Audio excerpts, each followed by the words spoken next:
Digital ప్లాట్ఫామ్లో నేను ఎప్పటి నుంచో ఉన్నాను. ఇంతమంది ఇన్ని రకాలుగా మాట్లాడుతున్నప్పుడు నా మైండ్లో ఒక క్వశ్చన్ ఎప్పుడూ ఉండేది. 25 ఏళ్ళ పిల్లల్ని పెంచుతూ యూకేలో మీరు MRCPCH అని వినే ఉంటారు. పేషెంట్స్ని ట్రీట్ చేస్తే సరిపోదా? ఆవిడ నా రూమ్లోకి వచ్చి తిరిగి వెళ్తున్నప్పుడు వాళ్ళని తప్పట్లేదు, వాళ్ళ ఇంటెన్షన్ కరెక్టే.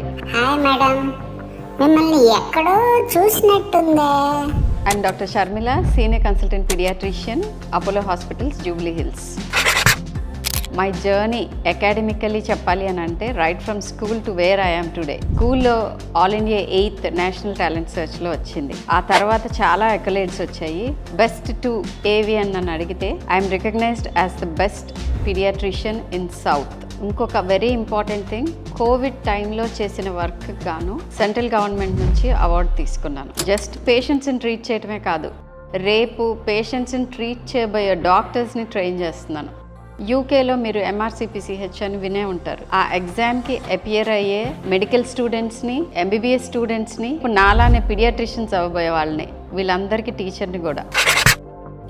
ఇప్పుడు మనుషులందరూ ఇంక్లూడింగ్ మై సెల్ఫ్ ఒక సముద్రం ఆఫ్ ఇన్ఫర్మేషన్లో ఈదుతున్నాం అందరం. డిజిటల్ ప్లాట్ఫామ్లో నేను ఎప్పటి నుంచో ఉన్నాను, కానీ డెడికేటెడ్గా ఒక యూట్యూబ్ ఛానల్ అండ్ రెగ్యులర్గా డిజిటల్ ప్లాట్ఫామ్ మీద రావాలి అని డిసైడ్ చేసుకోవటానికి 2-3 కారణాలు ఉన్నాయి. నెంబర్ 1, చిన్నప్పుడే అంటే స్కూల్లో ఉన్న టైంలోనే నా మైండ్లో ఒక క్వశ్చన్ ఎప్పుడూ ఉండేది. పేరెంట్స్కి చిల్డ్రన్కి ఎందుకు ఈ డిస్కార్డెన్స్ ఉంది? పిల్లలు చెప్పేది లేదా పిల్లలు చెప్దాం అనుకున్నది అర్థం ఎందుకు అవ్వదు పేరెంట్స్కి? వాళ్ళకి అసలు పేరెంటింగ్ గురించి కంప్లీట్గా అవగాహన ఉందా అని. ఈ జనరేషన్లో మోర్ దాన్ 1 టీనేజర్ నా దగ్గర ఎక్స్ప్రెస్ చేశారు ఇది. ఎందుకంటే నేను ఎప్పుడు పిల్లల పక్షపాతిని, పిల్లల కోసమే చేస్తున్నాను ఇవన్నీ. At the same time parents కూడా చాలా మంది ఇంత ఇన్ఫర్మేషన్ ఉన్న తర్వాత క్లియర్గా ఉంటారేమో అనుకుంటాం, కానీ ఇన్ఫర్మేషన్ ఎంత ఎక్కువ అవుతుంటే సాడ్లీ కన్ఫ్యూజన్ అంత ఎక్కువ అవుతుంది. సో ఇలాంటివి కొంత తగ్గిద్దామనే ఉద్దేశం ఒకటి. రెండో ఇంపార్టెంట్ విషయం ఏంటంటే, ఒక 10 into 100 మంది ఫాలోవర్స్ ఉన్న బాబాల దగ్గర నుంచి, ఇన్ఫ్లుయెన్సర్స్ దగ్గర నుంచి, ఈ ప్రొఫెషన్ ఆ ప్రొఫెషన్ అని లేదు, ప్రతి ఒక్కళ్ళు హెల్త్ అడ్వైస్ ఇస్తున్నారు. నేను వాళ్ళని తప్పట్లేదు, వాళ్ళ ఇంటెన్షన్ కరెక్టే, కానీ కొన్నిసార్లు అది హాని చేయవచ్చు.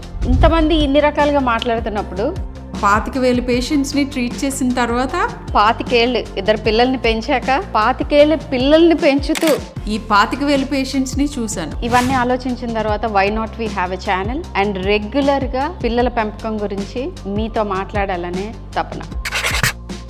జస్ట్ వారం క్రితం ఒక మదర్ హూ హ్యాస్ ట్విన్స్, ఆవిడ నా రూమ్లోకి వచ్చి తిరిగి వెళ్తున్నప్పుడు, మేడం మీరు వచ్చేసారు కదా, ఇంకా నేను కూల్గా పడుకుంటాను అని చెప్పారు, with tears in her ice.